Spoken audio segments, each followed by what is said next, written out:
নাহমাদুহু ওয়া নুসাল্লি আলা রাসূলিহিল কারীম। যদি আমরা আল্লাহ তাআলার ওপর পূর্ণ আস্থা রাখি তবে কি আমরা এই কথা কখনোই বলতে পারি যে মনে হচ্ছে আমাদের কারবারে কেউ বান দিয়েছে? ইহা কতই না দুর্বল ইমানদারের কথা।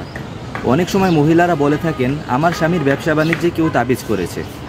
যদি আল্লাহ তাআলা কারো তাকদীরে রিজিক নির্ধারণ করে দেন তবে কোনো মাখলুক তা কিছুতেই আটকাতে পারে না, অথচ নিশ্চিত বলে দেয় যে মনে হচ্ছে আমাদের কাজে কেউ তাবিজ করেছে। অনেক সময় বলে দেয় মেয়ের বয়স বেশি হয়ে গেছে, হয়তো বিবাহের ক্ষেত্রে কেউ তাবিজ করেছে। আমাদের ঈমান ধ্বংস করার জন্য শয়তান আমাদের মুখ থেকে ঈমানের সাথে সাংঘর্ষিক এ সকল কথা বের করে। যদি আল্লাহ তাআলা কাউকে কিছু দিতে চান তাহলে সমস্ত পৃথিবী মিলেও তা রুখতে পারবে না, আর যদি আল্লাহ তাআলা কাউকে কিছু না দিতে চান তাহলে সমস্ত পৃথিবী মিলেও তা দিতে পারবে না। বর্তমানে আমরা মানুষকে ক্ষুদ্র উপাস্য বানিয়ে নিচ্ছি। জাদু মন্ত্রকারীরা কি কখনো মানুষের রিজিক বন্ধ করতে পারে? কখনোই না, বরং তারা বান্দার ঈমান ধ্বংস করে দেয়। অতএব এ ধরনের কথা কিছুতেই বলা উচিত নয়।